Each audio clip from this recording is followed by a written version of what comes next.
Welcome to Transformational Blueprints, the podcast that's here to tackle the big question. Why do so many transformation programs fall short, and what can we do about it? I'm Mario Michaels, founder and director of Synaxia Group, and I'm thrilled to have you join me. In this series, we go beyond theory, bringing you first-hand stories and insights from some of the world's top architecture and transformation leaders. It's all about sharing real-world lessons, sparking fresh ideas, and giving back to the architecture community. So whether you're looking to learn, be inspired, or stay ahead of the curve, grab your coffee, settle in, and let's dive in together.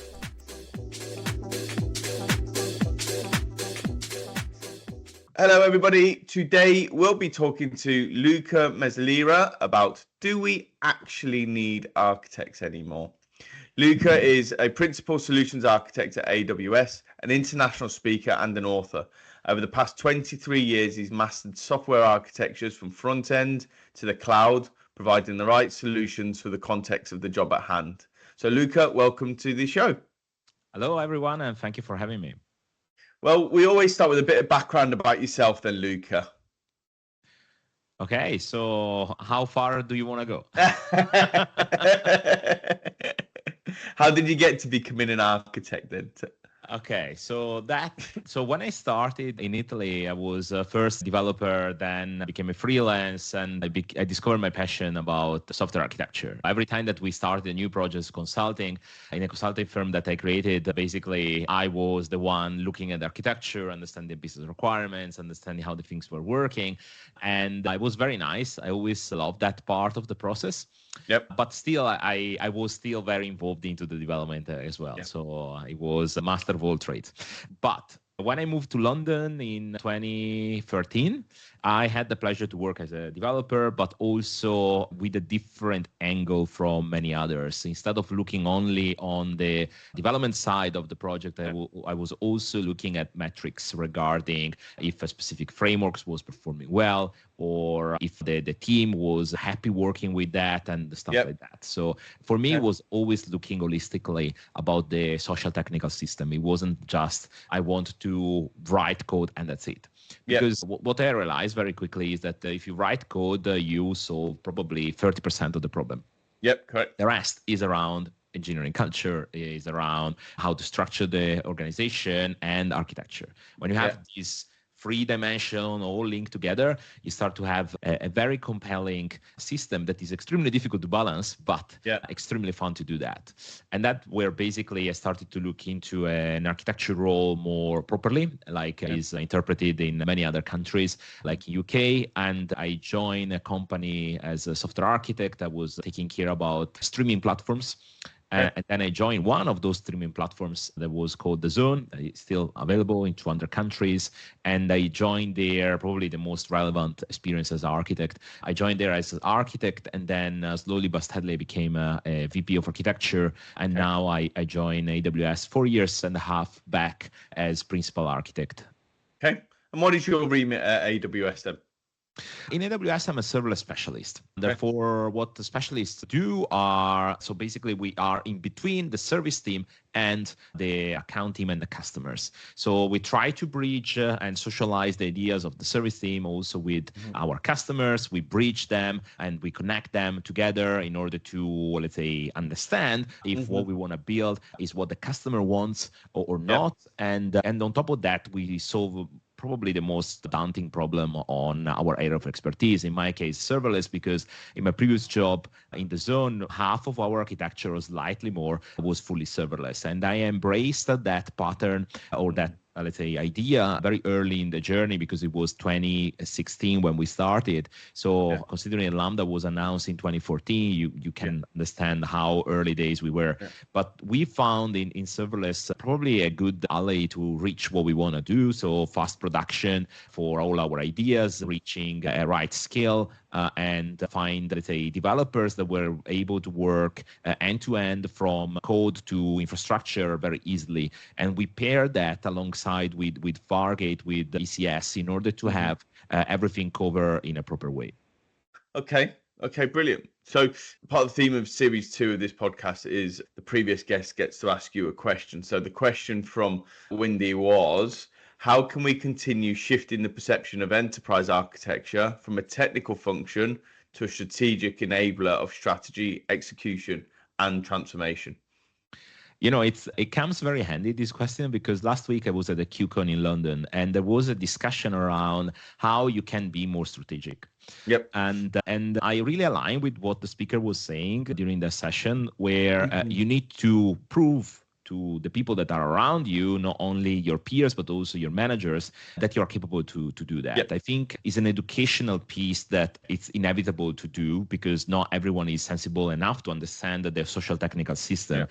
And I strongly believe that the good architects are the ones that are communicate best. I don't think communication is anymore a soft skill. I always score as a core skill, because the reality is, if we are capable to communicate, we can convey this kind of messaging, explaining why it's important that we align architecture and engineering culture and organization structure, and showing, let's say, in the trenches why this matters. And I think enterprise architect has no exception.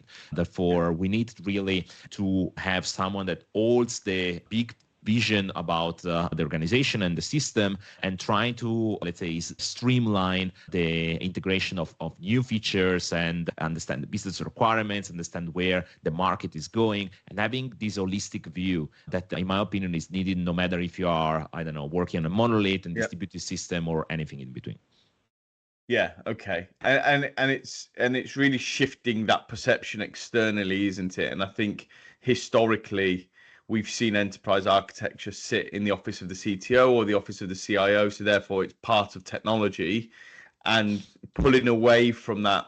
Well, if it, ultimately everybody outside of technology in an organization sees technology as, quite technical. So if EA is sat within that team, then they're going to think of it as a technical function, right? So it's that perception around how do we differentiate it and create that bridge between the business and the technology, and allow technology to be the enabler rather than the other way around.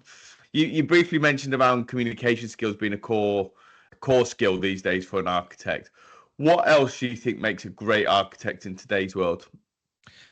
I believe that one thing that I did very often with my previous architecture team was saying to my guys, listen, you need to be 30% technical and 70% creating a connection with the teams. Yeah, I strongly believe that decentralization is needed. And in modern architecture, what we should look at as architects is starting to create empathy between teams and the business. We need also to be coaches. I strongly believe that the role of an architect is shifting towards more being a coach over defining every single bit of an architecture. Now, there are in certain teams where there are less experienced people that you might need to step in and do, let's say, the last mile in order to create a proper architecture end-to-end. However, I think nowadays, especially in distributed system, we want to decentralize as much as possible, not only the technical part, but also the organizational one. And if you think about other functions like the security teams, or if you think about the developer experience, usually the ratio is, 20 developers, one person working in one of those teams. Yeah. And I believe an architecture should shift towards the same model, where it becomes an enablement team over a team that is basically filtering out everything for the tech system. Now, it's not an easy shift, because obviously we need to look into different, let's say, capabilities that the architecture team was performing inside overall company.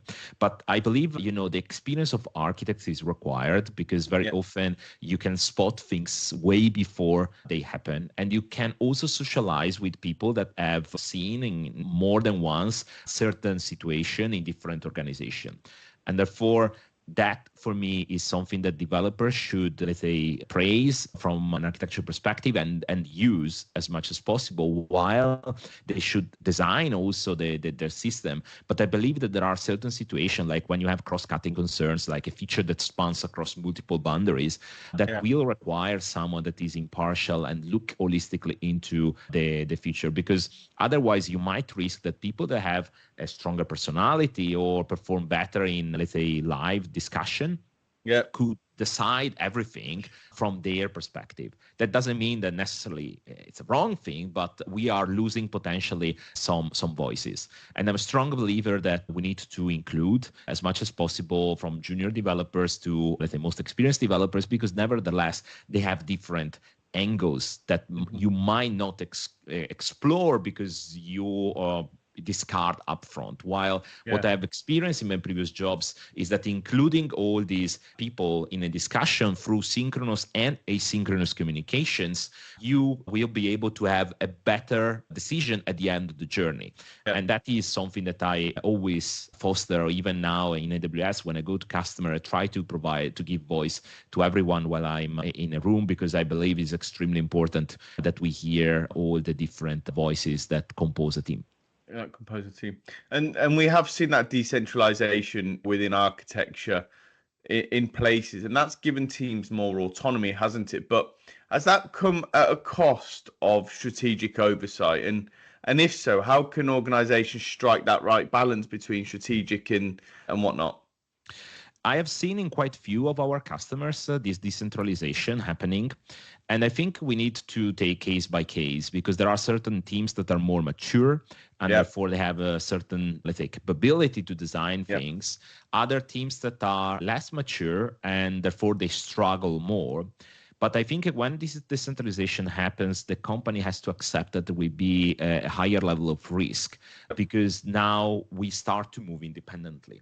Now, I think there is a situation where when you have a feature that is inside a specific subdomain of a social technical system, it shouldn't be a big deal, because the team is over the years becomes domain expert. Therefore, they know what works, what doesn't. They can always have some help from the architecture function, platform, or security, depends what kind of challenges they face. But at the end of the day, I struggle to see that will be a huge problem. Although I really like is the approach that Andrew, that is the author of Facilitating Software Architecture book from O'Reilly, took, where it decentralized the architecture design, but also requires that there is a check of that specific new design from the consumers of a specific API or a team that are sister teams to the one that is creating the change, and the architecture function. Okay. Now, I think this is a very good practice. The only challenge I see here is the cross boundaries features. And especially, I had the pleasure to implement several of them across multiple teams. You know, in my previous job, we were 550 people in the tech department. So it's a sizable organization. And we were spread across 4 different dev centers in Europe. And I had the pleasure to look holistically on all the application. And I had to deal with the most complex integration, like moving from 9 countries to 200 countries, looking into, let's say, tier pricing or other type of functionalities, or integrating with specific partners that were key for the company. And in all of that, what I've seen is that those kind of integration doesn't live inside a single team. Usually have like 2 or 3 of them per year, give or take. And those one, I believe, require a more holistic view, where you need to, let's say, collaborate closely with all the different teams to understand and digest the different options that we have, and spending time let's say, analyzing the different pros and cons and striking the balance of what you need to achieve. Because very often, you know, my role was talking with product, talking with the CTO, because obviously at the end of the day is his neck and not mine that is on the line. And he has to explain to the C-suite, but also discussing with the developers to understand their point of view. Because, you know, there are certain things that sometimes a specific implementation that they have done, it might, let's say, increase or not the amount of months that we require to deliver a specific feature. Therefore, in certain analysis, I found myself that I spend more time discussing with during a lot of workshops with multiple people and multiple organizations inside and outside my company, but then streamline the development in a matter of months. And that, honestly, I believe helped a ton, because when we arrived to have clarity on, more or less clarity, because you will never have full clarity on what we need to build, it became faster for everyone, because we tried to reduce the external dependencies up front instead of discovering them during the journey. Yeah, okay. And I just want to go back to something that you said earlier, whereby if you get everybody in a room and you've got all the information, then you can make more sort of informed decisions. And to some extent, I do agree with that. However, sometimes what you find, and I don't know if you've experienced this, is the strongest voice often dictates the architectural decisions. So how can architects ensure that well-designed, scalable solutions take precedence over the loudest opinions? I became a big fan in the last 10 years of asynchronous communication. So when we have, let's say, an idea and we start to validate that, I tend to write down everything. It could be an architectural decision record, or it could be a request for comment, one of the two, depends from the type of things that we are working on. And then socialize in a time box fashion with a broader team. So everyone that has a voice or wants to add their 2 cents, they will be able to in an asynchronous fashion. That doesn't mean, obviously, everyone will do that. But what I've seen is that the best, let's say, discussion were happening asynchronously, because people had the time to think, had the time to understand the point of view of others, and so on and so forth. In a meeting, you can do enough, but you don't have always the full picture and what people thinks about that. And very often, as I said before, you need to bring people on board, because nowadays, we are talking about knowledge workers, and therefore you cannot go there and say, this is the plan, do it. Yeah. It doesn't work like that. And to be honest, if I was on their shoes, it wouldn't work with me either. And therefore, I always think about the aspect of trying to bring them as close to as possible at the beginning of the process, without obviously wasting their time. I'm very conscious that developers are a precious resource for every company. But for instance, when I speak with the staff engineers or principal engineers, depends from the organization, how do you want to call it them? But those usually was a nice soundboard. Very often, I always had my previous job, the office hours. And the architecture office hours, everyone could ask anything. There was the whole architecture team there, and we can start to socialize certain things. And the beauty of creating this kind of point of contacts that are very open, synchronously and asynchronously, is that you as architecture team start to gather all the problems that are arising from the trenches, and moreover you can prioritize them. There is one thing that stick with me, and I will take with me till retirement, I guess, is that my CTO told me one day, Luca, remember that everything is on fire every single time. You need to pick your fire, though, because you cannot go across everything. It's impossible. And this mindset of filtering down all the different possibilities and problems, and trying to be conscious and aware that there are problems, but also consciously disregard them because there are things that are more important for the business, became a way of living for me. And now I became very ruthless on my prioritization things, because there are certain things that obviously for everyone that is inside a specific domain, everything is important because it's their domain, it's what they do 8 hours per day, right? But at the same time, you need someone that's balancing this act across the entire system to understand, okay, so if this is important, that is important, which one is really important for the business, which one will, generate most value for our users, or which one will create a smoother integration for the future. And therefore, this part, I believe you need someone that is less involved into coding and looking into the system, and have a more broader approach to the social technical system. Because that's the challenge, isn't it? We're seeing an increase of architecture teams or architects being embedded within engineering teams, especially as we move towards more of a product-led environment rather than a project-led environment. I suppose with that, there is a risk of losing that broader enterprise-wide perspective. So how can organizations mitigate that if the architects are sat within engineering teams? Because all you're hearing and all your collaboration is with engineers, and you are going to get a bias, suppose, mindset over a period of time. But as you say, sometimes you need somebody to just take a step back and go, right, what's the business goal here? Why are we developing this? What impact is it going to have on the business? Is this our priority, or is there something else that we should be doing? How can organizations mitigate that from happening? My way was very simple. I had roughly, for these 550 techies, a dozen of architects in my team. And I divided them per domain.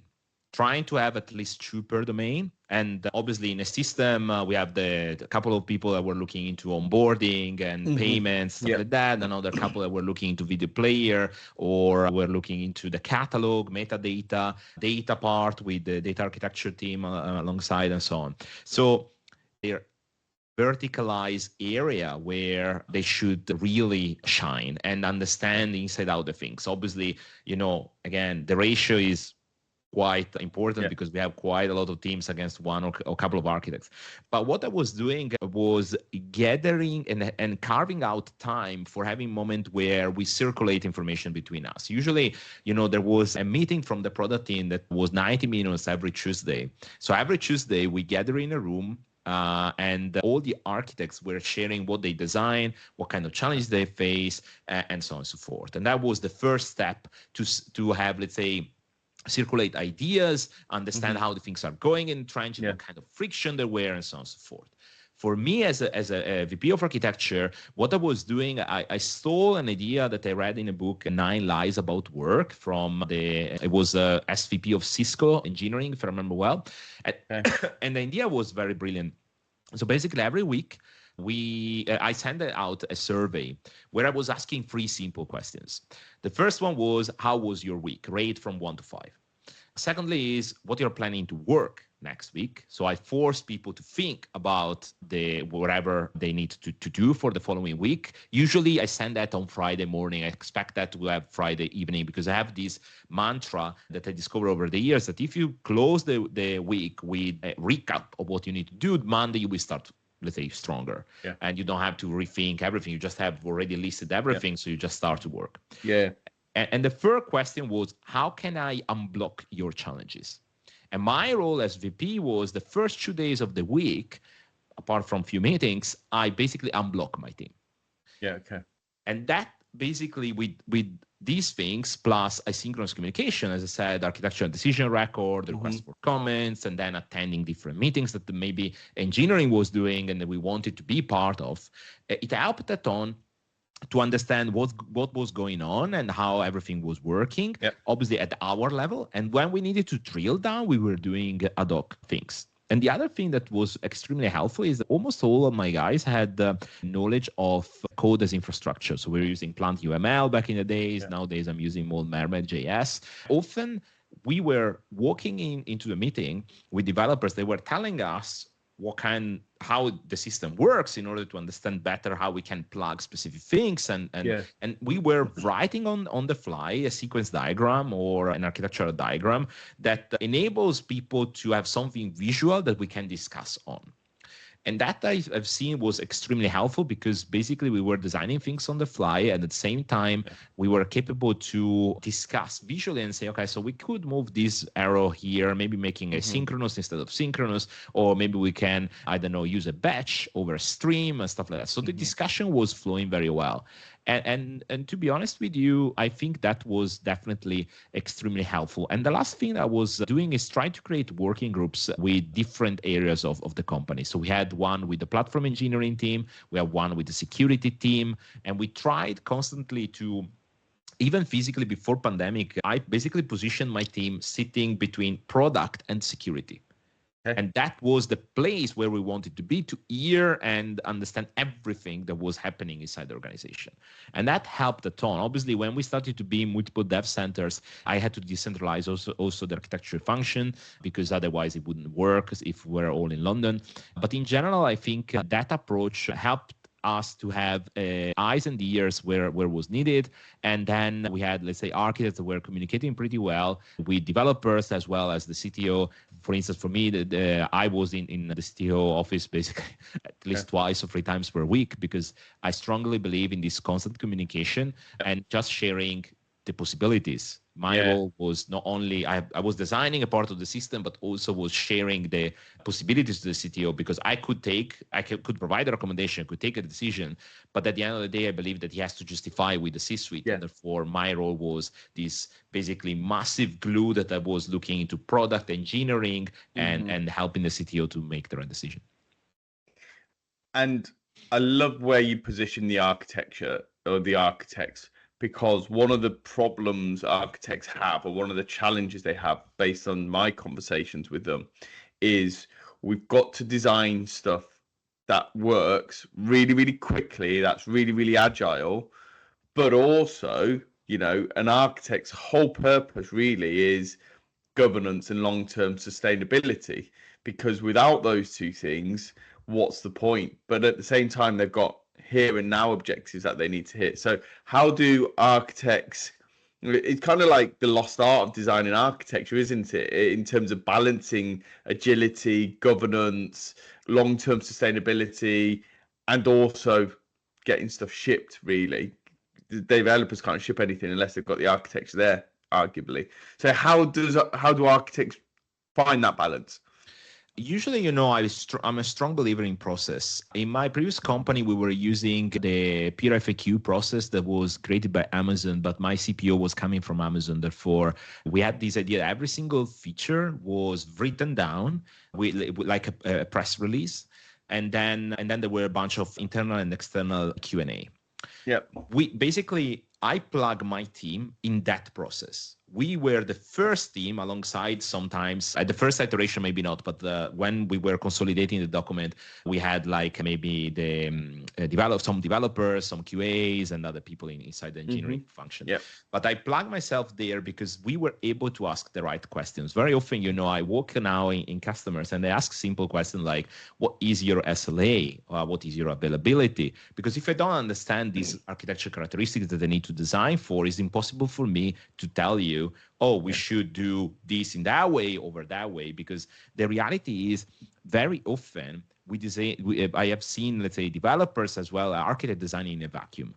Like, okay, I need to design this feature, perfect, but they don't take into account what you said. Okay, how the organization is structured, what kind of friction I'm going to create, what kind of APIs should I design, should be synchronous, asynchronous, what are the other systems I need to integrate with, and all these kind of things that very often you can tweak if you create the relationship with product in order to simplify the development and the design of the architecture. Very often, I had product teams and product people I was asking, okay, so this new feature, how available should be? And they look at me, stare at me like blank. And then I said, okay, perfect. So let's assume that you have this new feature. Let's assume personalization. We go out with personalization. If it goes down for 1 day, what happened? Oh, no, it's possible that goes down for 1 day. Okay, so if it goes down for 6 hours, what happened? And then I started to ask this question, very concrete question, trying to look into what would be the experience for the user. And then from there, I started to compare it with the other system we have. At some point, when I arrived to personalization, I said, no, we need to be, if it's down for 1 minute max. Okay, so you are saying that we need to design at the same level of the video player. That is the main reason why we are here and created this platform. And say, okay, not like the video player. Okay, perfect. So we start to look into something that a common ground for everyone. But the problem, I believe, that you need to contain, as an architect, you need to tweak your language in a way that every single person that is listening to you is capable to understand. If you create a barrier between you and the people that are listening to you, then it's impossible to create a relation and empathy. Therefore, for me, my goal was often trying to create this bridge for simplifying this thing. And when you have architecture characteristics and you know what the business want to achieve, and usually those two things for me are mandatory before you start to design, then you have the existing system that you need to integrate, and you can start to socialize with the other teams. For me, I really like when we had open discussion with teams, say, listen, I was thinking about that. I was thinking if we do X, Y, Z, we could do this. Can you challenge it? And you need to be open to be challenged, because the whole point is that, let's say, multiple brains can definitely think better than any architect in the world. So if you are capable to have multiple discipline inside the room and start to say, okay, I was thinking about that, what do you think? And start to look into different angles, because the whole point is that then you can create something that is very cohesive and coherent, that makes a lot of sense, and you can, let's say, own the part that developers often don't see, that is, for instance, the architecture characteristics, the governance side, knowing that in 6 months we need to move from, a system to another one, you need to change the way how, for instance, the microservices are communicating together from AWS token to HMAC for having more secure. So these kind of things that you have the holistic view, you can start to say, okay, so we can do some maybe tactical or strategic, let's say, decision here right now, knowing that in 3 months time, something is coming that will change that. So you basically pitch that idea to the people that are inside the meeting and create this virtual cycle of discussion that I understand that nowadays is becoming more complicated due to the fact that we are all, let's say, remote, or majority of the teams are remote. But I think it's very important to try to encourage people to be part of the process, because the thing is, if you think about, I was developer for several years, dozens more or less, and you feel it that is your baby what you're writing, and it is not, let's say, a fake news. It's like absolutely what you feel, and therefore, if you are capable to, instead of saying, oh, I give you the answer straight away, just implement it, you walk them into the reasoning, that change everything. So as you said right at the beginning, it's architects have got to be coaches, haven't they? You got to coach them to the answer, and then they feel more bought into the process, don't they? I want to move on to sort of platform engineering and the relationship platform engineering has, because I know that's very much your background with architecture.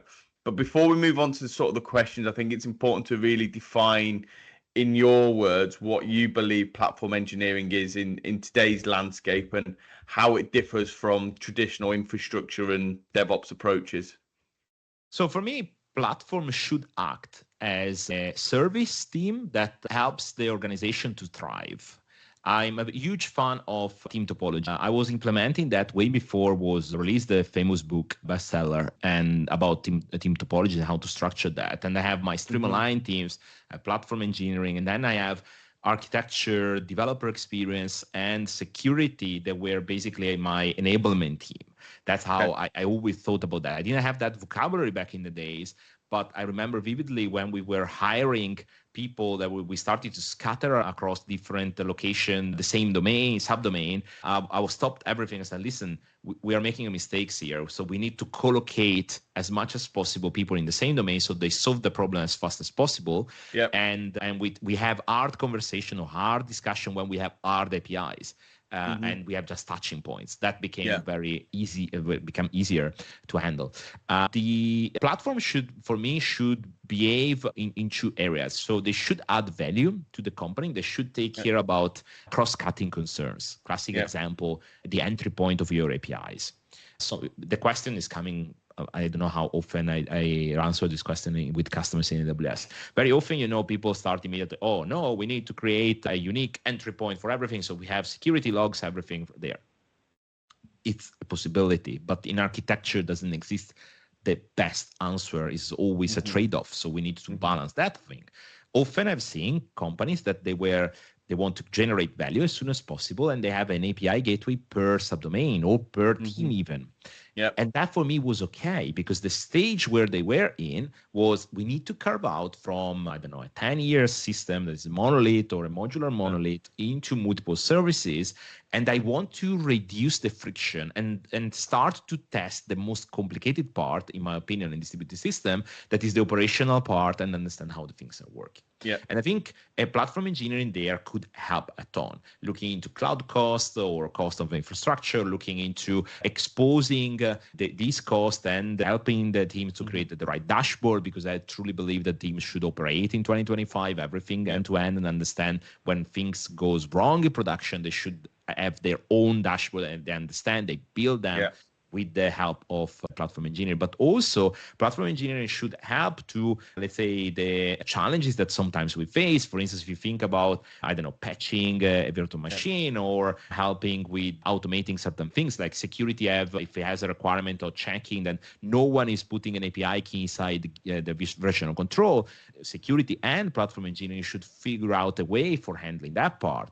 And on top of that, they should help on operationalizing the system, making more resilient, helping the teams to avoid common mistakes, like, oh, I forgot about auto scaling. That is not, let's say, that uncommon, unfortunately. So there are a lot of things that I believe are needed. And on top of that, I see developer experience like a fantastic element for enabling, because vast majority of the time, what I've seen is that the platform engineering team it creates like a sort of castle around what they're doing that for me should be more fluid. I strongly believe that nowadays with cloud, we cannot replicate the same things that we were doing in the past with on-prem stuff, where you have like barriers for everything because you need to order the hard drive, you need to change the RAM or whatever it is. With cloud, is everything more fluid. So I see that we need to work with the economy of scale at the platform engineering, because the ratio is always like one platform engineer, I don't know, 20 engineers out there. So we need to look into that, but don't disregard upfront, let's say, what cloud providers can provide, no matter what is the cloud provider. Because sometimes I've seen people that are, I don't know, operationalizing and patching a database. And nowadays it becomes a commodity, it's very different from what was in the past. Unless you have a very, let's say, strong reason for doing that. And there are certain situations that make sense doing that. Cloud providers are providing some good things that simplifies your work, and you can extend basically your team, that instead of being, I don't know, 15 or 20, you have now 300 people behind you that are helping you with a zillion of other things like security patches or auto scaling. It depends what kind of level of abstraction you want. But I believe, the developer experience aspect, I want to go back on that side, is the key one for distributed system in general, because very often people don't think about that. But what a team should focus on is generating value for their customers. What SREs and platform engineering and the developer experience should focus on is generating value for the customer, therefore the teams. And very often the developer experience teams is not even thought in organization. They just create these similar, let's say, a modern way to do DevOps or, let's say, infrastructure teams through cloud and platform engineering, but they forget about the bridge. Because not everyone is, let's say, creating that kind of bridge. I have, luckily for me, worked with a fantastic engineer manager on developer experience team that was doing that. He created, introduced inner sourcing in the team inside the company. So we had certain project, and his team was 5 people in total. So very tiny. But basically, he augmented that through inner sourcing. So he basically take one resource from one team for building one solution for 2 months, 3 months, they work together. Then he went back to his team. And that also helped the morale of the developers, because they are not seeing always the same thing. Yeah. They are pulled also in interesting technical challenges that are benefit for the entire company. And this kind of, and also understanding, for instance, one thing he did extremely well, in my opinion, was all the survey towards the teams. What was working, what doesn't work, what are the things that we are missing, what we don't see, and having these first-hand information. And he was traveling a lot, like I was doing, across different dev centers in order to understand the morale, the mood, have like the water-cooled chats that are extremely helpful for understanding how we could, let's say, improve the situation. And as you can see now, there is a pattern here. There are the fact of creating empathy and starting to be closer to the action became for me the real pattern and for success, because very often I've seen companies where there is a detachment from developers. I personally, as VP, very often I was also doing pair programming time to time when there were problems that I see sprint after sprint that no one was solving. I said, listen, let's spend 1 hour. And maybe I have a different perspective than you, and maybe we came out with something. And I think, sometimes you need to roll up your sleeves and start to go back in the trenches, because despite anything, the success of a system is also helping each other and understand each other on what we want to achieve, because otherwise it became extremely complicated. That if we look only in our garden, then we can do an amazing job. But then if architecture, you see the result of your decision 6 months, 12 months, 18 months later. So you don't see upfront. And therefore, either you have experience and you start to, let's say, share this experience properly. But if you keep it inside your small team, then you basically waste opportunity. Of course you are. And that's part of I've always said our architecture is a little bit of a sales job, in terms of, because you're not necessarily developing anything, or there's nothing tangible there for the C-suite or people outside of IT to see, they just look at architects and go, well, what do they do all day? And especially when they don't see the results for 12 to 18 months, it's about articulating the value that they're bringing all the time, externally, internally, to not just their team, but to the wider technology team, and then externally outside of technology as well. Yeah, it's such a crucial part of their role. And on platform engineering, then, it sounds like it's the way forward, obviously. But what are the biggest challenges organizations face when implementing that structure, or when implementing platform engineering, and how can they drive that adoption across teams? Because it makes sense, it enables teams to build scalable, reusable solutions. It's rationalizing the existing ones. So, there's cost cutting exercises there to be done. Just makes everything a little bit more efficient, a little bit more valuable. So it makes sense to do it. But how can you drive that adoption of implementation of platform engineering teams? I think you need to start small. So majority of the time, and I did the same back in the days, we're talking about 10 years ago by now, we were starting with a cross-functional team that was composed by security and engineering, some people that knows better the platform and the cloud. And we started to, let's say, build up the first project. Just we identify one project. It wasn't the most groundbreaking project, and it wasn't not even the least important one. It was a project that was self-contained very nicely, and we can experiment with that. And that was the first one. We went end to end. That for me is essential very often, because if you don't, you can do platform engineering by the book, and you structure everything. You hire like 12 SREs, you have like the developer experience done, and then they will figure out. But I believe that is a journey.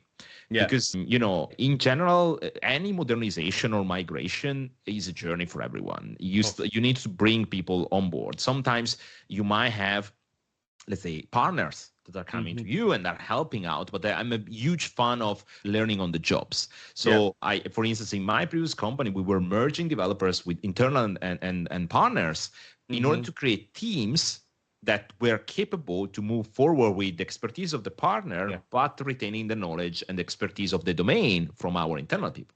And this kind of approach I've seen at the beginning slowing down a bit, because the partner was not used to talk with the other people outside their organization. But it was amazing for, let's say, handing over later on the capability and skills.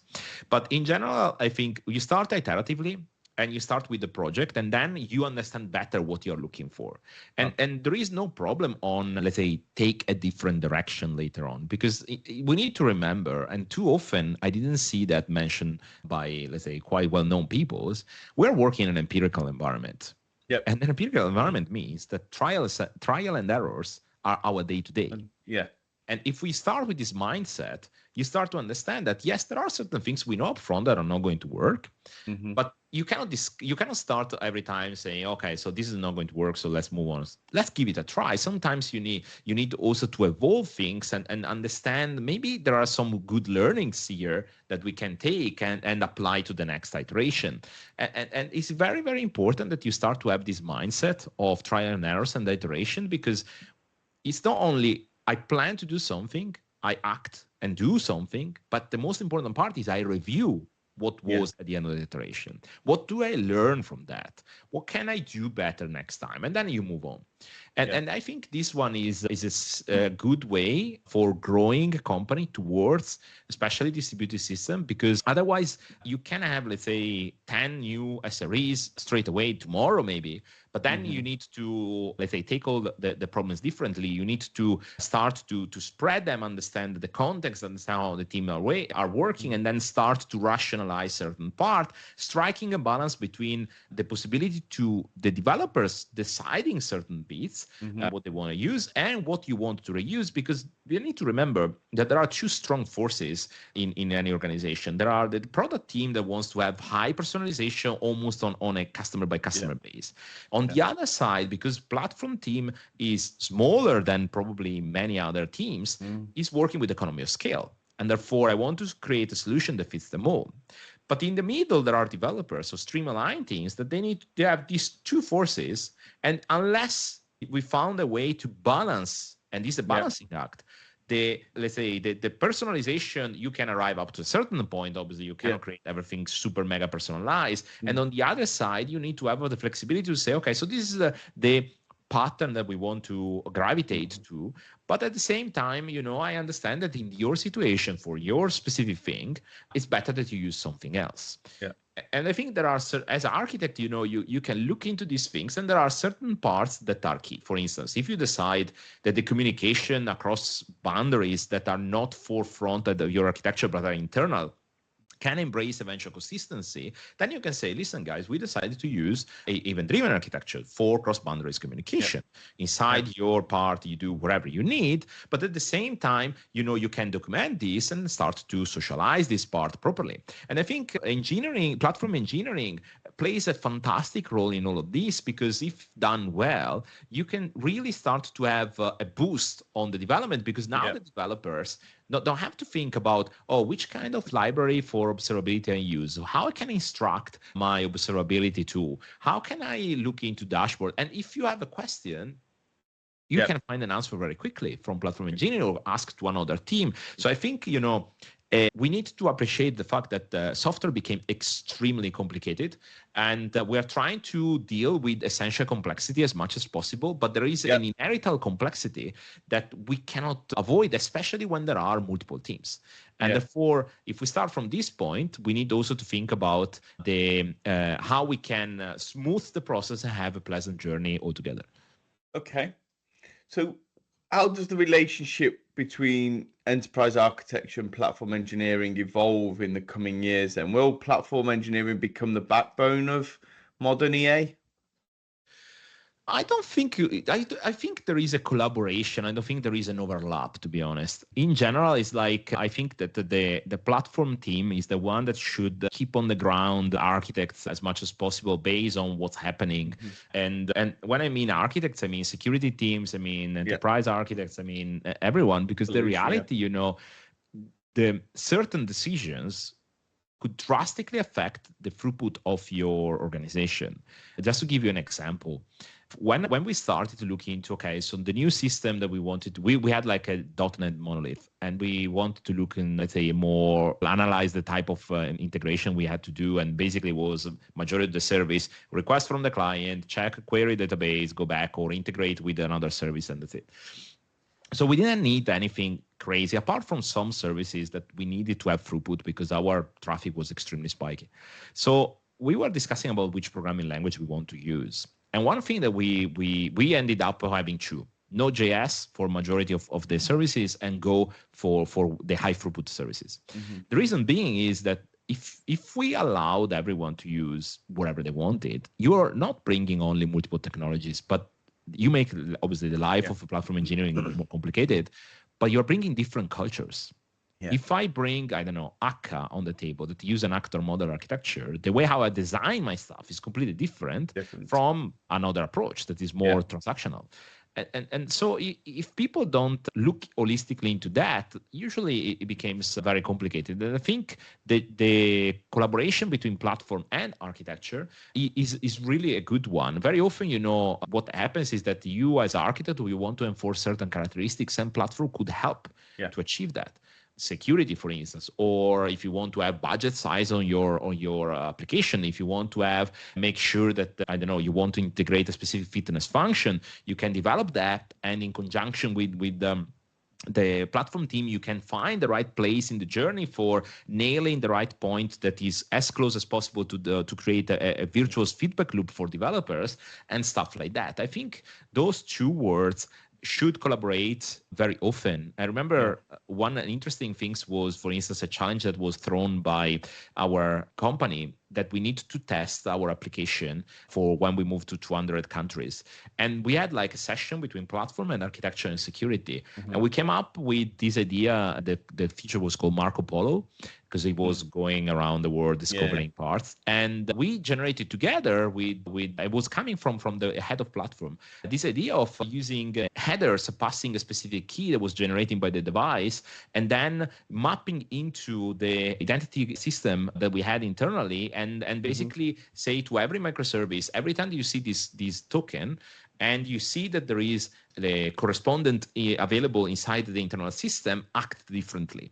Yeah. And that was a collaboration between all of us, and that enables us to test things differently. We even documented in Medium, in our blog, how we were doing these things, because it was kind of genius for us, because our challenge wasn't testing mobile and web, it was testing set-top boxes and living room devices that is not as easy as any other device. Yeah. But I think that proves that collaboration can happen. And yes, sometimes you disagree, but that's the whole point here. You accept the vision of other people.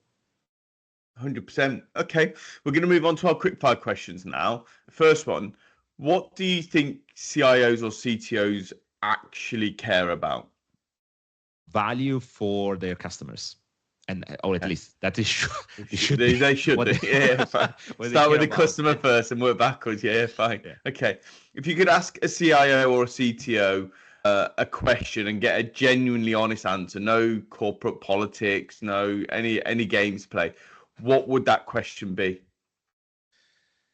What are you doing today for enabling your team to have visibility on how their customers are using the product? Okay, fine. Okay. And last one, what's the biggest change you expect to see in the market, in the architecture market, from a talent perspective over the next 5 years? Okay, so there are, in my opinion, we are in a pivotal moment of architecture. Let's start with that, or at least for me. I see that there is let's say, way less architecture role available out there. Yep.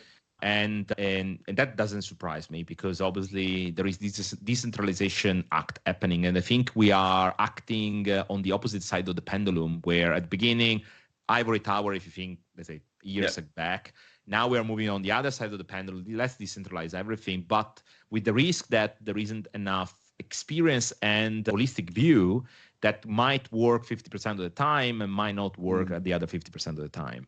And I think, so my hope is that we start to rethink the role of architect towards the idea of coaches and enabling team, because I strongly believe that will be the perfect role for certain architects. Now, that means soft skills became core skills for architects.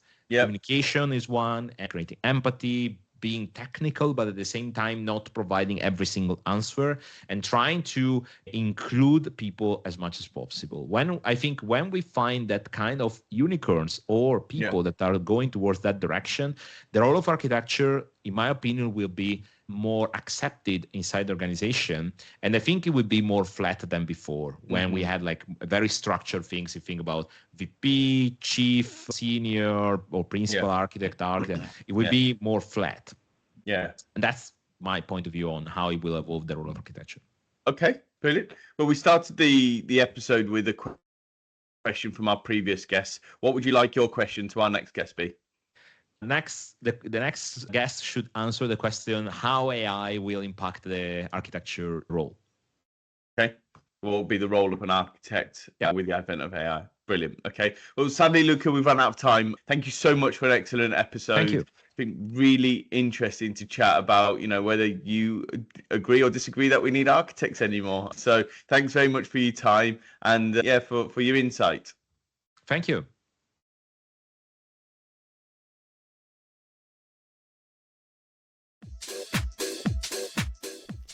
And that's a wrap on another episode of Transformational Blueprints. Thank you so much for tuning in. I hope you found plenty of insights and takeaways to fuel your journey. If you enjoyed the episode, I'd be incredibly grateful if you could share it, leave a review, or give us a like. It helps us reach more people in the industry who can benefit from these conversations. Don't forget to follow Synaxia Group on LinkedIn to stay updated on new episodes. The links are in the show notes. Join us next time for more tips, strategies, and stories from some of the brightest minds in technology and transformation. Until then, take care and keep transforming.